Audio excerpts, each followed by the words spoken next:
अरे यही है ना, सफेद ड्रेस साड़ी। देख किसी हसरिया दांत दिखा दिखा के है।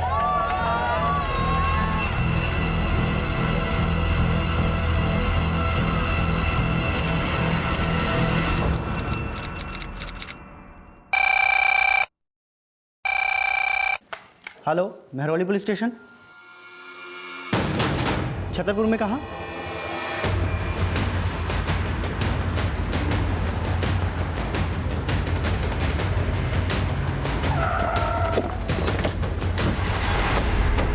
प्रेम शुक्ला। जी मैं हूँ प्रेम शुक्ला, आइए। सर दरअसल कल रात को मेरी बेटी की शादी थी, तो एक बच्चा वहाँ पर गहने और जेवर से भरे हुए बैग को लेकर भागता हुआ पकड़ा गया। मेरे जिए उन्हें से पकड़ा था।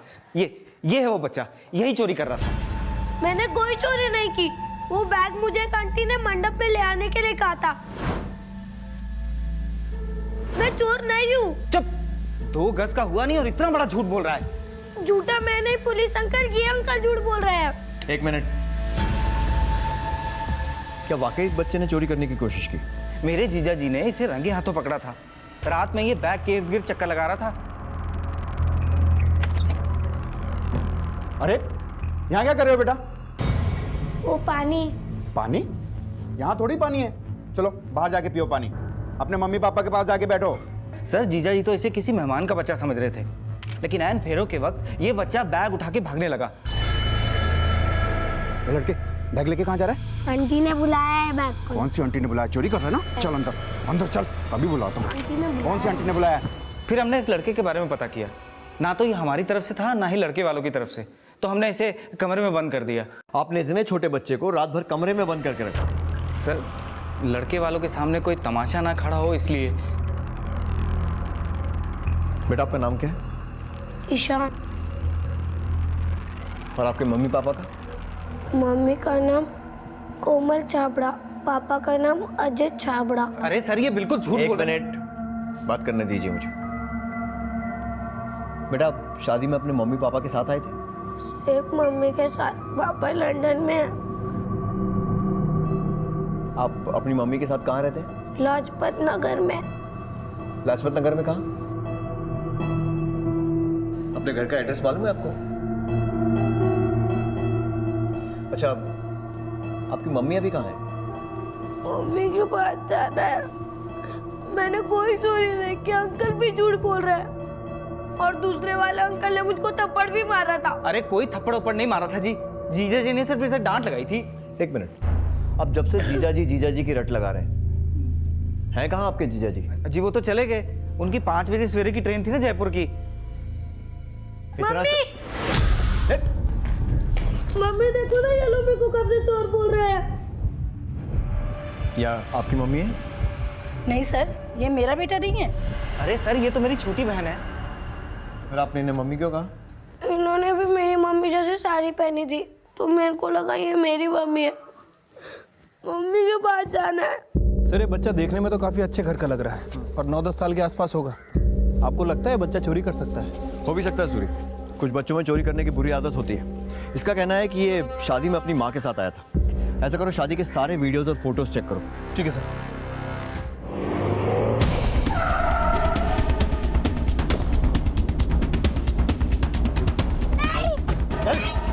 मुझे नहीं जाना। मुझे नहीं जाना। जाना मुझे। छोड़ दो, नहीं जाना। छोड़ दो। छोड़ दो मुझे। मुझे छोड़ दो। मम्मी के पास जाना है, जाने दो। बेटा पानी पी लो। पानी नहीं पीना, मम्मी के पास जाना है। लेकिन बेटा आपकी मम्मी कहाँ है और वो आए क्यों नहीं आपको लेने? वो आई होंगी। अंकल ने मुझे उस कमरे में बंद करके रखा था। सर मैंने शादी की सारी फोटोज और वीडियोस चेक की। वो बच्चा ईशान कहीं भी कैप्चर नहीं हुआ। और सर घर वालों के अलावा उसे किसी ने भी चोरी करते हुए नहीं देखा। सर अब पता लगाना काफ़ी मुश्किल है। और उसके माता पिता कौन है?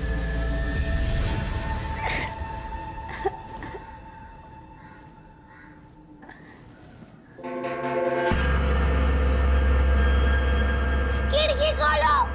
खोलो, मुझे बाहर निकालो। बचाओ बचाओ, बहुत बड़ा मचा रिसा। यौवन लुगाई का 20 से 30 साल और बैल चल है 9 साल। हाँ आदमी और घोड़ा ना होते बुढ़ा, जो मिले तगड़ी खुराक। ये खुराक दूलीचंद को पसंद आएगी। अच्छे पैसे देगा छोरी के।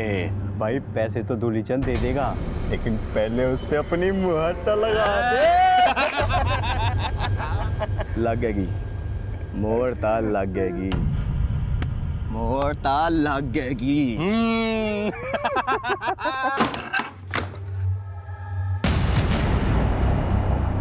आपके स्कूल का नाम क्या है, आप बताएंगे? LNC international school. LNC international school में पता करो, शायद ईशान के घर का एड्रेस और उसके माँ बाप के बारे में कुछ पता चले। Okay sir. क्या वाकई ईशान ने चोरी की थी या फिर वो किसी साजिश का शिकार हो रहा था? ईशान ने कहा था कि वो उस शादी में अपनी माँ के साथ आया था। अगर ऐसा था तो सिर्फ 9 वर्षीय ईशान की माँ अब कहाँ थी? क्या उसकी माँ को इस बात की खबर थी कि ईशान को चोरी के आरोप में पूरी रात एक कमरे में बंद रखा गया था?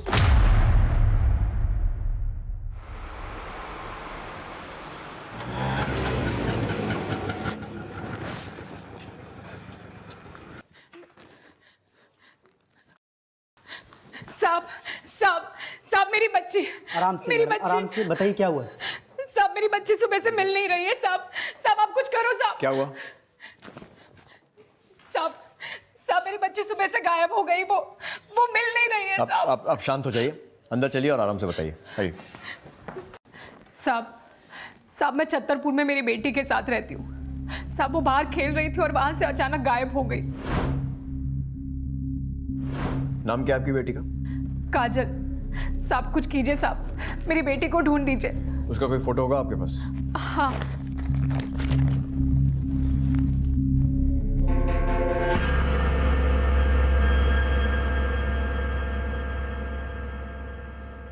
ओ मामा के भाई एक बार और है कि एक बार एक राउंड हो लिया ना, काबू रख थोड़ा सा। तन्ना पता ना है, कांच है यो कांच, चटक गया ना तो 1 रुपया ना मिलेगा इसका। सुन गया? जाइब कपड़े लेके आ, दुल्ली राम को बेचना है ऐसे। जा चल चल, वो दो खड़ी हो, चल। काजल के साथ कुकर्म करने के बाद अब उसे बेचने की योजना बनाई जा रही थी और काजल की मां की मिसिंग कंप्लेंट पर पुलिस काजल को ढूंढने की कोशिश में जुट गई थी और उसकी मां के छतरपुर के घर के आसपास पूछताछ की जा रही थी। वहीं दूसरी तरफ पुलिस को ईशान से जुड़ी एक चौंका देने वाली जानकारी मिली। सर मैंने LNC इंटरनेशनल स्कूल के प्रिंसिपल और टीचर्स इन सभी को ईशान के फोटो दिखाए, लेकिन सर उनमें से किसी ने भी ईशान को आइडेंटिफाई नहीं किया है। सर मुझे लगता है ये ईशान वहाँ पढ़ता ही नहीं है। आपके स्कूल का नाम क्या है, आप बताएंगे? LNC international school. यानी ईशान झूठ बोल रहा है और वो वाकई उस शादी में चोरी के इरादे से गया था और ईशान उस शादी में है, शायद इसके बारे में उसके माँ बाप को पता ही ना हो। सर लेकिन मैंने राजपत नगर पुलिस स्टेशन में भी इंक्वायरी की है, वहाँ भी ईशान की कोई मिसिंग कंप्लेंट दर्ज नहीं है। बेटा पक्का लाजपत नगर में रहते हैं? हाँ।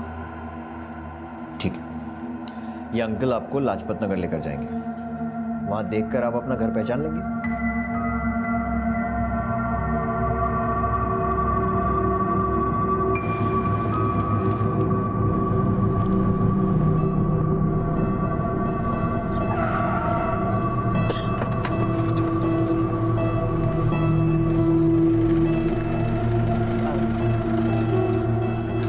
देखो बेटा, ध्यान से देखो, कुछ याद आया? मेरे घर के पास एक पार्क है। पार्क? ये पार्क? अब यहाँ से तुम्हारा घर कहाँ है? मेरा घर यहाँ नहीं है। तो कहाँ है तुम्हारा घर?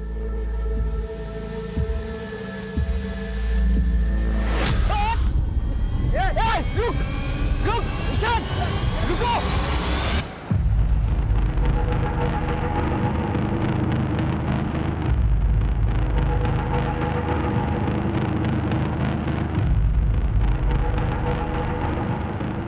इस बच्ची को जानती हैं आप? नहीं सर, कौन है ये बच्चे? ये आपके पड़ोस में रहने वाली रमणी देवी की बच्ची है। कौन रमणी देवी सर? वही जो इस घर हाउस नंबर 167 में जो रहती है। हाँ सर, अभी हफ्ते भर पहले यहाँ एक औरत आई तो थी किराए से रहने के लिए, पर वो तो अकेली रहती है सर। उसके साथ उसकी बेटी को तो कभी नहीं देखा मैंने।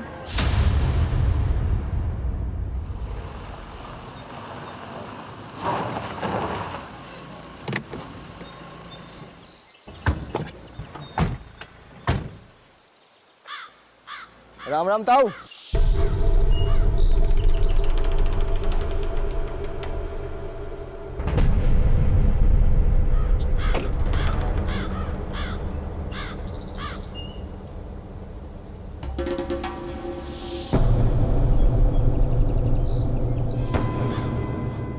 साहब, काजल मेरी ही बेटी है। वो छतरपुर में मेरे साथ रहती है। लेकिन आपके पड़ोसी तो बोल रहे हैं कि उन्होंने कभी भी काजल को आपके साथ देखा ही नहीं है। साहब, वो अक्सर घर में ही रहती थी, शायद इसलिए। लेकिन आपने तो कहा था कि जब काजल गायब हुई थी वो घर के बाहर खेल रही थी। साहब, मैं छतरपुर में मेरी बेटी के साथ रहती हूँ। साहब, वो बाहर खेल रही थी और वहां से अचानक गायब हो गई। हाँ साहब, वो घर के बाहर ही खेल रही थी।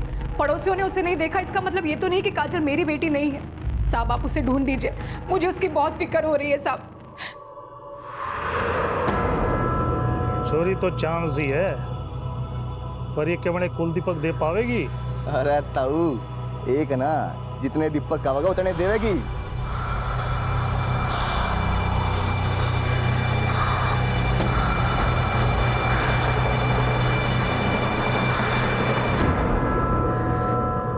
मतलब ये कि आप एक हफ्ता पहले छतरपुर में किराए पर रहने आए। उसके पहले कहाँ रहती थी? साहब, वो मेरठ के पास गांव है हमारा, वहाँ पे खेती बाड़ी है हमारी वहाँ पे। तो दिल्ली क्यों आए? साहब, आपको तो पता है ना, खेती बाड़ी करके किसका पेट भरता है। काम धंधा ढूंढने आई थी। सोचा था काजल का किसी अच्छे स्कूल में दाखिला करा दूंगी, लेकिन अचानक से। चलो छोड़ो, चलो छोड़ो, छोड़। सर, बहुत ही चालाक लड़का है। पहले तो इसने हमें लाजपत नगर में इधर उधर घुमाया और फिर मौका देखकर मेरा हाथ काट के भाग गया। ये देखिए सर, मुझे तो नहीं लगता लाजपत नगर में इसका कोई रहता भी है। ठीक है, इसे अंदर लेकर जाओ। चलो। छोड़ो मुझे, चलो। छोड़ो। आप इस लड़के को जानती हैं? जी नहीं जानती। ठीक है, अभी आप जा सकती हैं। जैसे ही काजल के बारे में कुछ पता चलेगा हम आपको इन्फॉर्म करेंगे। चलो बैठो यहाँ पे और हिलना मत यहाँ से। अंकल, मुझे याद आ गया, मेरा घर लाजपत नगर में कहाँ है? पार्क के पास नहीं, मंदिर के पास। अच्छा, हम तुझे वहाँ लेके जाएंगे और तू फिर भाग जाएगा, है ना? नहीं, मैं भागूंगा नहीं, मम्मी के पास जाना है। तेरी मम्मी के पास ले चलेंगे तुझे, ठीक है? एक बात बता, शादी में चोरी करने की कोशिश तूने की थी ना? नहीं अंकल, मैं चोर नहीं हूँ। ट्रस्ट मी अंकल, मैंने चोरी नहीं की। सर, एक बात तो यह है कि ईशान ने चोरी की है या नहीं, और दूसरी इंपॉर्टेंट बात यह है कि उसकी माँ कौन है या उसके परिवार वाले कौन है। सर, मुझे लगता है कि उसके परिवार वालों उसकी कोई फिक्र नहीं है। अगर होती तो अभी तक उसे ढूंढने के लिए ज़रूर सामने आ जाते। उसकी माँ कौन है या उसके परिवार वाले कौन है ये तो ईशान ही बता सकते हैं। लेकिन सूरी, मुझे लगता है कि ये रमनी देवी ईशान को जानती है और ईशान भी उसे जानता है। उसे देखते ही एकदम चुप हो गया था।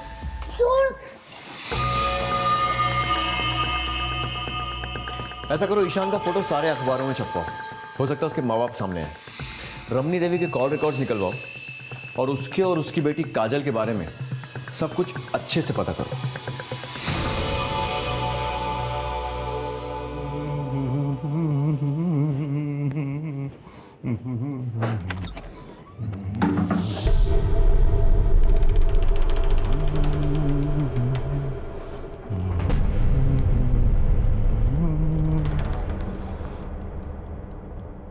ये देख, मोबाइल में देख, कितना बढ़िया बढ़िया गेम है। क्या? मुझे मम्मी के पास जाना है। अरे लड़कियां पराया धन होवे, अब तू हमारे घर की लक्ष्मी है, समझी? मासूम काजल को 55 वर्षीय धूलीचंद अपनी पत्नी बताकर उससे अपना कुल दीपक पैदा करवाने की मंशा में उसका बचपन तबाह कर रहा था। लेकिन काजल इस हाल में पहुंची कैसे? वो कौन लोग थे जिनके द्वारा काजल को धूलीचंद को बेच दिया गया था? काजल की मां की चिंता जायज थी। उसकी बेटी बेहद ही दयनीय स्थिति में थी। लेकिन क्या वो ईशान को जानती थी? जो छतरपुर की एक शादी में चोरी के आरोप में पकड़ा गया था। लेकिन जब पुलिस ने काजल की मां रमनी देवी के कॉल रिकॉर्ड्स चेक किए तो उन्होंने पाया कि रमनी देवी का फोन एक हफ्ते पहले तक लगातार रायगढ़ छत्तीसगढ़ में एक्टिव था, जबकि उन्होंने बताया था कि उनका गांव मेरठ है जहां वो अपनी बेटी काजल और अपने पति के साथ रहा करती थी। अरे रमणी, मैंने तुम्हें पुलिस के पास जाने के लिए मना किया था ना, बावजूद उसके तुम पुलिस के पास गई। अब हो गया ना सब कुछ गड़बड़। लेकिन काजल, अरे काजल गई भाड़ में। अब मेरी एक बात सुनो, तुम फटाफट वहां से निकलो और अपना फोन ऑफ कर दो, ठीक है? ठीक है।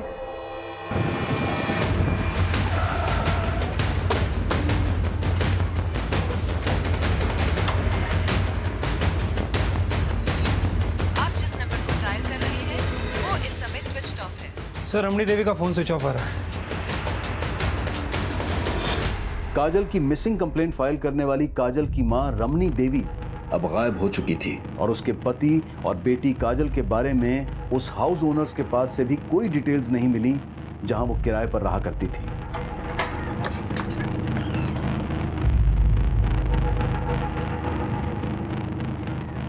पूरा घर अच्छे से सर्च करो। सर। सूरी सर, पता करो ये रमनी देवी का कोई क्रिमिनल कनेक्शन है क्या? हो सकता है उसका संबंध किसी बच्चों से जुड़े अपराध से हो। ठीक है सर।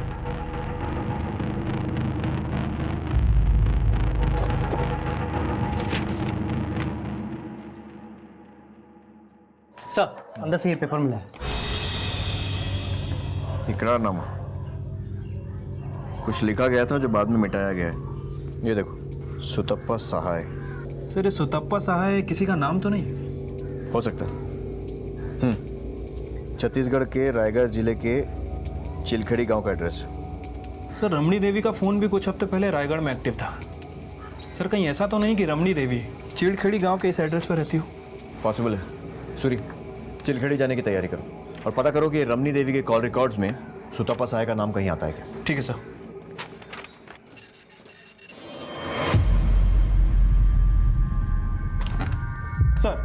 सर, रमणी के कॉल रिकॉर्ड में सुतपा का नंबर तो नहीं मिला, लेकिन जब से रमणी दिल्ली आई तब से मानसी पाठक नाम की औरत के टच में थी। सर, मानसी का नंबर दिल्ली के कालकाजी के एड्रेस पर रजिस्टर्ड है, लेकिन फिलहाल उसका नंबर बंद है। इस मानसी पाठक के कालकाजी वाले एड्रेस पे जाके पता लगाओ। Okay sir.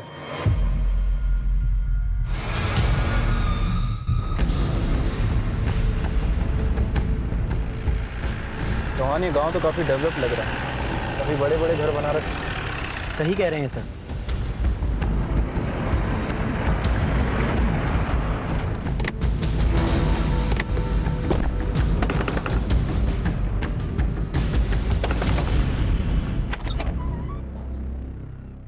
जी बोलिए। ये रमणी देवी यहीं रहती हैं क्या? कौन रमणी देवी सर? ये रमणी देवी, क्या रिश्ता है आपका इनके साथ? सर, मेरा इनसे कोई रिश्ता नहीं है। और वैसे आप मुझसे पूछताछ क्यों कर रहे हैं? दरअसल हमें पता चला है कि रमणी देवी यहीं रहती है और ये उनकी बेटी है काजल। इसे तो जानते होंगे ना आप? मैं किसी काजल वाजल को नहीं जानता, ये फोटो में पहली बार देख रहा हूँ। और इसे? बार बार फोटो दिखा रहे हैं आप। मैं इनमें किसी को नहीं जानता हूँ। आप गलत दरवाजे पे आ गए हैं, दूसरी जगह जाइए, ढंग से काम कीजिए आप। सूर्य, हो सकता है वो आदमी झूठ बोल रहा हो। हाँ सर, मुझे भी ये लग रहा है, क्योंकि उसके घर के आसपास कोई भी रमणी देवी के बारे में कुछ भी बताने के लिए तैयार नहीं है। अच्छा, वो रमनी के दिल्ली वाले घर से जो इकरारनामे वाला पेपर मिला था, उसका क्या हुआ? किस चीज़ का पेपर है? सर, मैंने उस पेपर को यहाँ के चीलखेड़ी पुलिस स्टेशन में भेज दिया है। जल्दी वो इसके बारे में पता कर लेंगे। ठीक है, मैं ईशान से फिर से पता करने की कोशिश करता हूँ कि वो रमनी को जानता है या नहीं। सूरी, रमनी के घर के आसपास कोई लैंडमार्क है? हाँ सर, इसके घर के पास एक महालक्ष्मी जनरल स्टोर है। ध्यान से देखो बेटा, पहचानते हो नहीं? मैं इनको नहीं जानता अंकल। लेकिन ये तो आपको जानती हैं। और ये जो पेपर है इसमें भी आपका नाम है। इन्होंने आपके बारे में हमें सब कुछ बता दिया। बताओ, कौन है ये सुतपा देवी? डरो मत बेटा, आप सच बोलोगे ना तो हम आपको घर जाने देंगे। मैं झूठ नहीं बोल रहा अंकल। लेकिन एक बात तो आपने झूठ कही थी, आपका घर लाजपत नगर में नहीं है बल्कि चिलखेड़ी गांव में है ना? और घर किसी पार्क के पास में भी नहीं है, वो तो क्या नाम है, महालक्ष्मी जनरल स्टोर के पास है ना? मैं महालक्ष्मी जनरल स्टोर के पास नहीं रहता, मैं तो तालाब के पास रहता हूँ। हाँ, तालाब के पास। जनरल स्टोर के पास तो ये रमनी आंटी रहती है ना? और ये काजल, ये क्या लगती है आपकी? ये मेरी कोई नहीं लगती और मैं चिलकेड़ी गांव के अंदर नहीं रहता। आप लोग मुझे फंसा रहे, मुझे लॉयर चाहिए। क्या? आप लोग मुझे फंसा रहे, मुझे वकील चाहिए।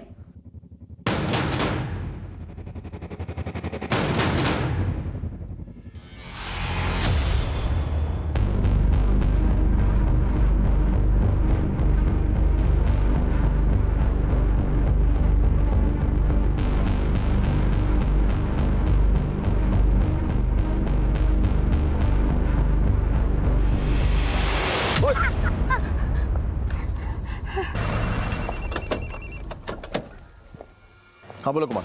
सर मैं मानसी पाठक के कालका जी वाले एड्रेस पे आया था, लेकिन उसके घर पे ताला लगा हुआ था। सर मैंने आसपास सूतपा के बारे में भी पूछताछ की, लेकिन किसी को कुछ जानकारी नहीं है और ना ही यहाँ पे किसी को रमणी देवी के बारे में कुछ पता है।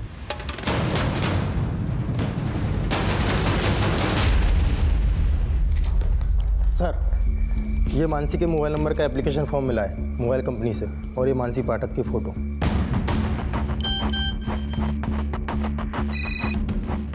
हेलो, हाँ सर, अभी एक फ़ोटो मिला है। सूर्य मानसी पाठक का फोटो है, जिसे रमनी दिल्ली में रहते हुए लगातार फ़ोन कर रही थी। पता करो कि मानसी पाठक रमनी और चिलखेड़ी गांव का क्या कनेक्शन है। और हाँ, ईशान से पता चला है कि चिलखेड़ी में तालाब के आसपास कहीं उसका घर है। पता करो कहाँ। ठीक है सर। सर इस मानसी पाठक के कॉल रिकॉर्ड में जितने भी नंबर्स हैं, सबकी डिटेल्स निकालो और पता करो इनमें से किन किन नंबर्स का चिलखेड़ी गांव से कनेक्शन है, और ये भी कि वो दिल्ली में किन किन नंबर से टच में थी। जी सर।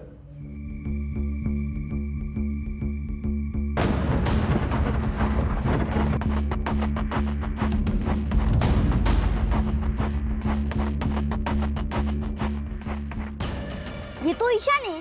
कहाँ रहता है बेटा ये? सर ये आगे वाली गली में पहली घर।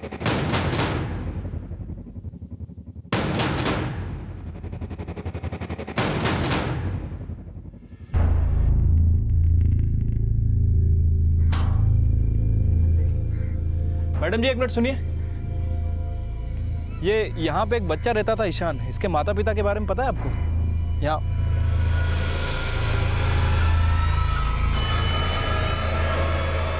मैडम जी। अरे मैडम, अरे कौन हो तुम लोग और क्या पूछताछ कर रहे हो औरतों से? आप कौन है? ये लो, जंगल के राजा से पूछ रहे कि तू कौन? अरे भैया, सरपंच हैं हम इस गांव के। सरपंच जी, हम दिल्ली पुलिस से आए हैं और यहाँ इस ईशान नाम के बच्चे को तलाश कर रहे हैं। कौन ईशान? ये यहीं रहता है और इसके माता पिता भी यहीं रहते हैं, लेकिन इसके घर पे ताला लगा हुआ। अरे हम न जानते इसको, और वैसे भी इस घर में महीनों से ताला लगा है। और इन तीनों के बारे में? इसी गांव के हैं ना ये तीनों? अरे किस बेवकूफ ने कह दिया कि ये इस गांव के हैं? देखो भैया, आप अपना समय बर्बाद ना करो और दिल्ली वापस लौट जाओ। लीजिए, चलिए। मिस्टर सूर्य, आपको हमें बिना बताए हमारी एब्सेंस में चिलखेड़ी गांव नहीं जाना चाहिए था। आप लोगों को अंदाजा भी नहीं है कि आपके साथ क्या हो सकता था। श्रीवास्तव साहब, हमने सोचा था कि हम पूरी इन्फॉर्मेशन इकट्ठा कर लेंगे, उसके बाद आपसे कांटेक्ट करेंगे। बाय द वे, हमने आपको एक कागज भेजा था जिसमें कुछ इकरारनामा लिखा था। आपने पता किया उस कागज के बारे में? उसकी कोई पक्की इन्फॉर्मेशन तो नहीं मिली है, लेकिन हो सकता है कि चिलखेड़ी गांव के सरपंच का कोई कागज हो। सरपंच का? लेकिन उस कागज में तो किसी इकरारनामे का जिक्र है। अब ये तो मुझे नहीं पता कि इकरारनामा क्या है, लेकिन मिस्टर सूर्य, आप इन गाँव वालों से दूर रहिए, क्योंकि शायद आपको पता नहीं है कि ये चिलखेड़ी गाँव ट्राइबल एरिया में आता है। बहुत ही खतरनाक लोग हैं ये। आप इनसे दूर रहेंगे तो अच्छा रहेगा, क्योंकि आपसे पहले भी कई सारी स्टेट की पुलिस काफ़ी सारी इन्फॉर्मेशन लेके यहाँ आई थी, लेकिन सबके सब खाली हाथ वापस लौट गए। लेकिन मिस्टर श्रीवास्तव, हम खाली हाथ जाने वाले नहीं हैं। हमें किसी भी हालत में केस को सॉल्व करना है, और आई एम श्योर कि इसमें आप हमारी मदद करेंगे। श्योर। सर मैंने मानसी के कॉल रिकॉर्ड चेक किए। उसका नंबर चिलखेड़ी गांव के एड्रेस पर रजिस्टर्ड है। सर मानसी के कॉल रिकॉर्ड में 4 नंबर ऐसे हैं जिन पर शक जाता है, क्योंकि मानसी पाठक इन 4 नंबरों से लगातार टच में थी, और ये नंबर अब बंद हैं। सर मानसी के कॉल रिकॉर्ड में ऐसा कोई भी नंबर नहीं है जिसका सुतपा से कनेक्शन हो। तो सुतपा है कौन? रमनी के घर से मिले इकरारनामे में भी सुतपा का जिक्र है। इन दोनों का कनेक्शन क्या है? हाँ सूरी बोलो। सर ये पूरा चिलखेड़ी गांव ही अजीब है। कोई भी कुछ बताने के लिए तैयार ही नहीं है। सर, जो इकरारनामा में दिल्ली में मिला था रमणी के घर पे, सर मुझे लगता है उसका संबंध इस गांव के सरपंच से ज़रूर है। बाय द वे सर, काजल, ईशान, रमणी और मानसी, सर इन चारों के बारे में कोई बात ही नहीं करना चाहता। सर वो तो शुक्र है कि एक छोटे बच्चे ने हमें ईशान के घर के बारे में बता दिया, वरना हम उसे भी नहीं ढूंढ पाते। तो ईशान के घर पे उसके माँ बाप मिले? नहीं सर, उसके घर पे ताला लगा हुआ है। सूरी, मानसी पाठक के कॉल रिकॉर्ड्स में 4 नंबर मिले हैं जो सस्पेक्टेड है। शायद इनका कनेक्शन चिलखेड़ी गांव से हो सकता है। मैं तुम्हें इनकी सारी डिटेल्स एसएमएस करवा रहा हूँ। पता करो कि इनका या इनके बच्चों का चिलखेड़ी गांव और सुतपा से कोई कनेक्शन है क्या। सूरी, मुझे लगता है कि काजल के माँ बाप की तरह ईशान के माँ बाप ने भी कोई इकरारनामा साइन किया होगा, इसीलिए रमनी की तरह वो भी गायब है। चिलखेड़ी गांव से कई चौंका देने वाली जानकारियां सामने आ रही थी और इनमें से एक थी वो इकरारनामा। काजल के बाद अब ईशान को भी इसी तरह के इकरारनामे का विक्टिम समझा जा रहा था। लेकिन क्या इस इकरारनामे का संबंध किसी समूह या समुदाय से था? ईशान के माता पिता अब कहाँ थे? और अपनी बेटी काजल की मिसिंग कंप्लेंट फाइल करने वाली रमनी देवी अब कहाँ गायब थी? मानसी कहाँ थी? शुतपा कौन थी? और काजल जिस मनोदशा से गुजर रही थी उसका असल जिम्मेदार कौन था? पुलिस चिलखेड़ी गांव में उस इकरारनामे का कनेक्शन ढूंढ रही थी जिसमें काजल और ईशान जैसे कई और बच्चों के भविष्य की काली दास्तां लिखी गई थी। और हैरानी की बात तो यह थी कि चिलखेड़ी गांव में कोई भी पुलिस को कुछ भी बताने को तैयार नहीं था।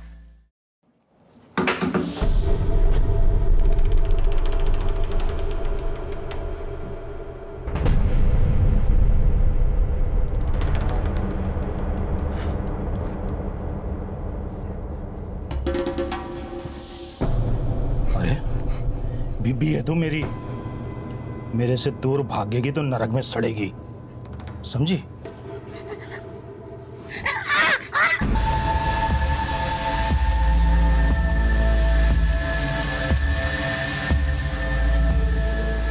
हरिकेश जी, ये ईशान है, दिल्ली की एक शादी में चोरी करते हुए पकड़ा गया था। और ये काजल है, काजल भी उस वक्त दिल्ली में ही थी।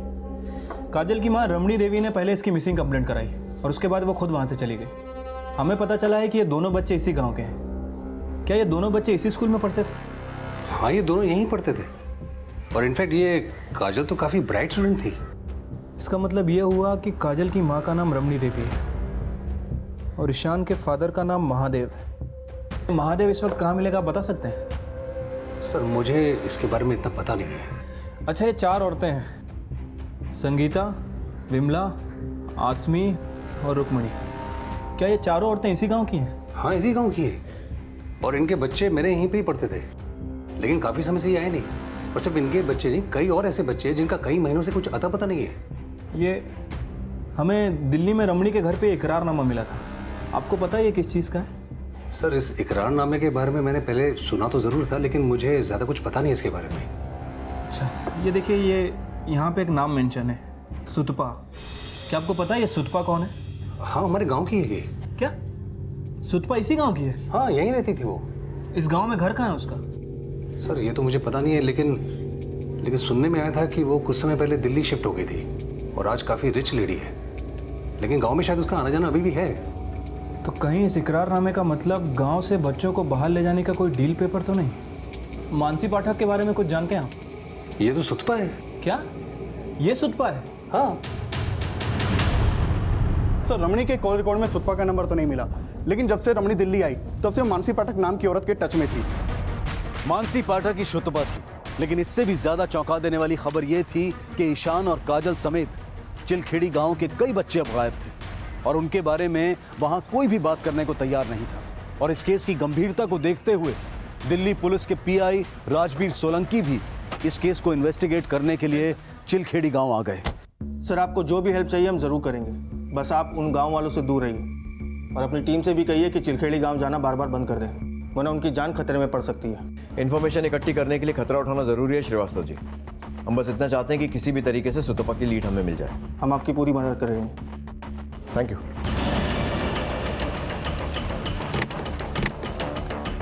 पुलिस अब सुतपा उर्फ मानसी तक पहुंचने के लिए चिलखेड़ी गांव में उसका वो घर ढूंढ रही थी जहां वो दिल्ली शिफ्ट होने से पहले रहा करती थी। इस औरत को जानते हैं आप?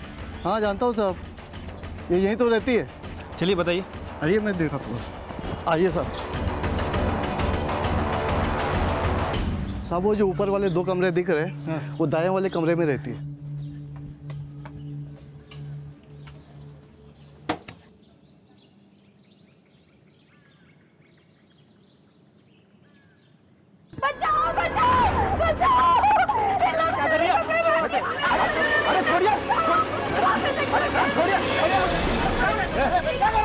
अरे मैं पुलिस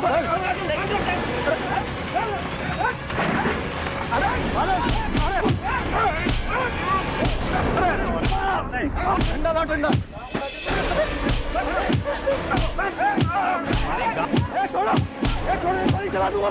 ए श्रीवास्तव जी, ये गोली मारने की धमकी किसको दे रहे हैं आप? देखिए, इसने हमारे गांव की लड़की के साथ जबरदस्ती की है, कपड़े फाड़ दिए उसके। देखिए, मारे नहीं तो और क्या करे? मुखिया जी, ये जांच में हम पता करेंगे कि किसने क्या किया है। उठाओ। मिस्टर सूरी, आप ठीक है?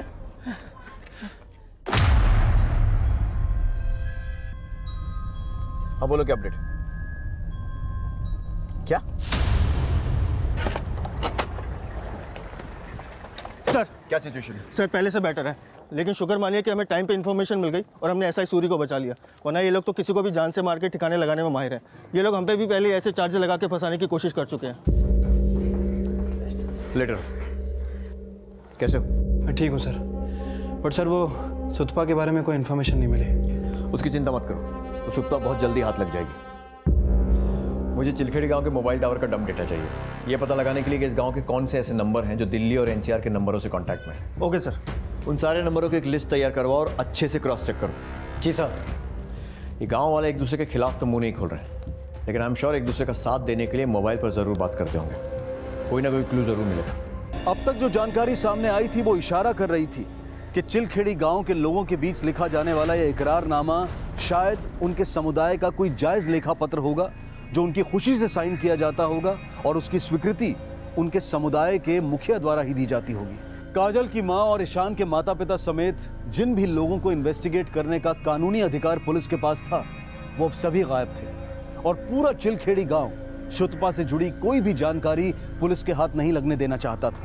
और जून 2017 की शादी के सीजन में पुलिस को सुतपा और चिलखेड़ी गांव से जुड़ी एक अहम जानकारी मिली। सर हमने एक नया नंबर आइडेंटिफाई किया है।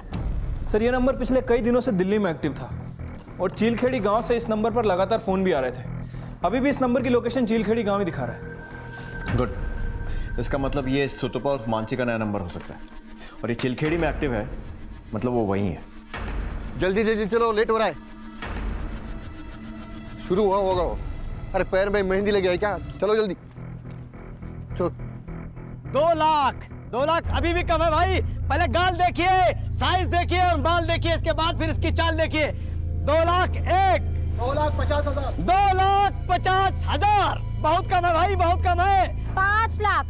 5 लाख 5 लाख 1, 5 लाख 2, 5 लाख 3। तो अंजना जी मुबारक हो, ये आकाश हुआ आपका। अब आइए और मुखिया जी के साथ पेपर साइन कीजिए।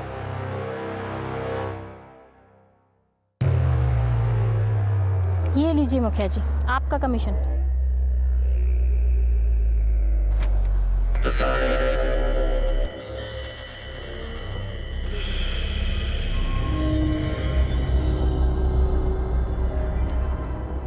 सर यहाँ पर खुलेआम बच्चों की बोली लगाई जा रही है। ये सुतपा मानसी है वहाँ पे?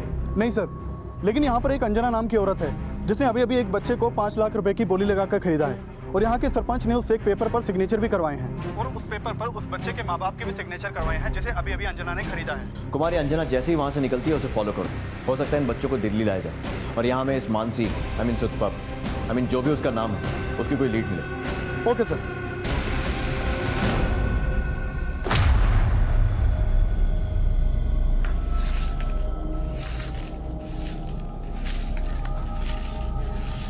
काम हो जाएगा तेरा, तू चिंता मत ही क्या रहेगा, समझा ना?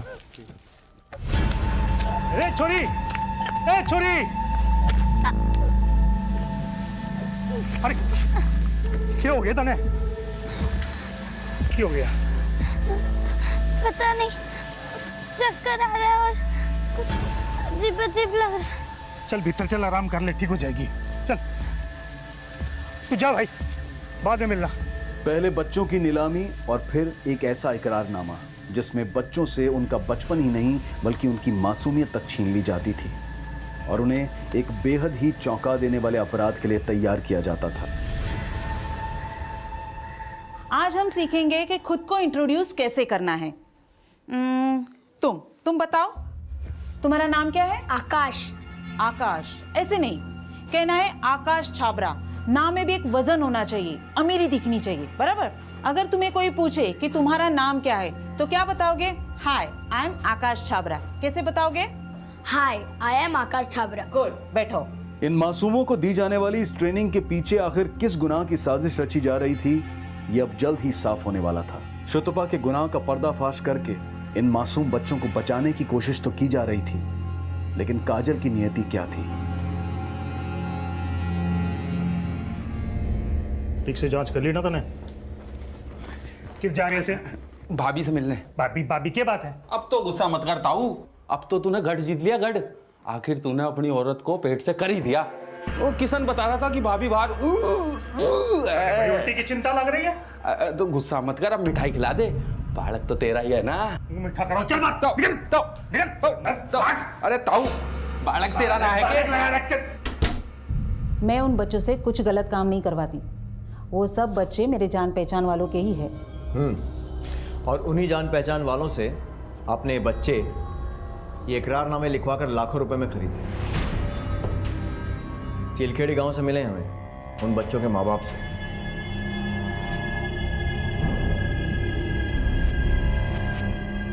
हमें सब मालूम चल गया कि तुम उन बच्चों को खरीद कर उनसे क्या करवाती थी। अब खुद अपने मुंह से बोलोगी या फिर अपने तरीके से उगलवाएं?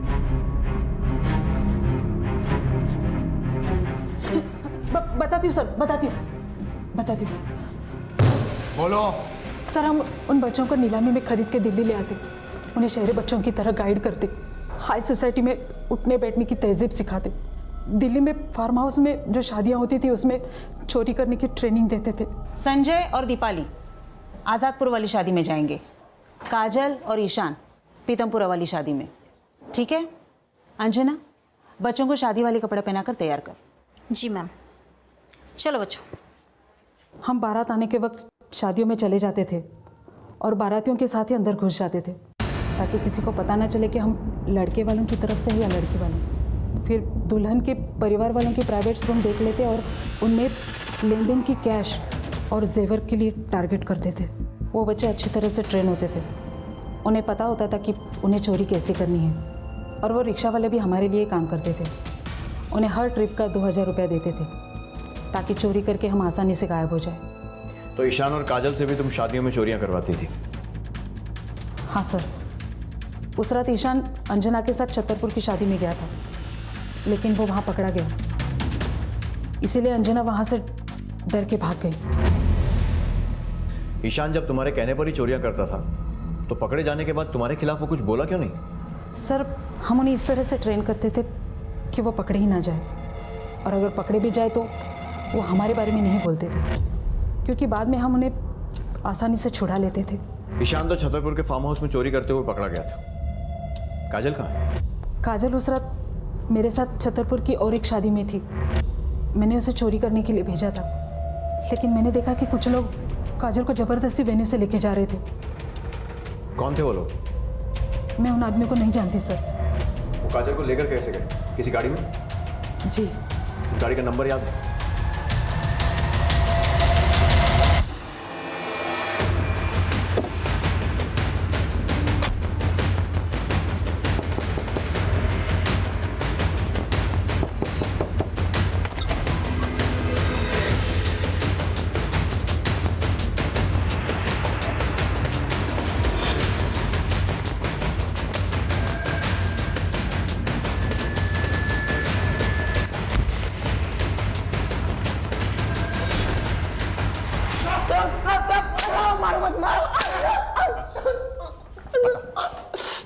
तुम लोगों ने काजल को शादी से किडनैप किया था ना?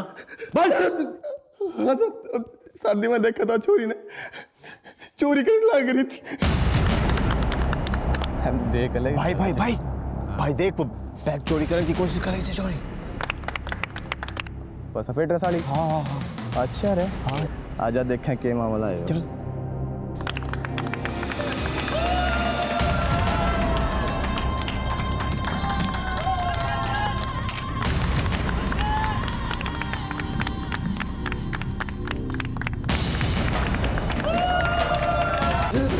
बता कहाँ है काजल? सब बहुत उजड़ में है सब। दूली चंद को बेच दी थी हमने।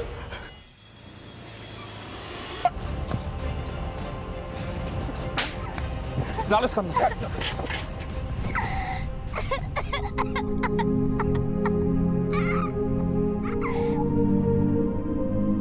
काजल की जान तो बच गई, लेकिन जिस शारीरिक और मानसिक पीड़ा को वो भोग रही थी उसके जिम्मेदार सिर्फ मंजीत, ओमी और धूलीचंद ही नहीं, बल्कि उसके माता पिता, शुद्धपा और उनके समुदाय का मुखिया भी था। काजल की तरह कई और मासूम भी इस दुर्भाग्य से गुजर रहे थे और वो उनके अपनों के द्वारा ही एक ऐसे सामूहिक अपराध का हिस्सा बन रहे थे जिन्हें उनका समुदाय उनकी जिंदगी का हिस्सा समझता था। और हैरानी की बात तो ये थी कि इस अपराध का पर्दाफाश होने के बाद भी उनके द्वारा मीडिया और अखबारों में कई चौंका देने वाले बयान दिए गए। इसी विचार के साथ अब मैं अनूप सोनी आपसे विदा लेता हूं। फिर मुलाकात होगी अगले एपिसोड में एक और चौंका देने वाले केस के साथ। तब तक अपना और अपने परिवार का ख्याल रखें और देखते रहें क्राइम पेट्रोल डायल 100। सबक एक को, सीख हम सबको। जय हिंद।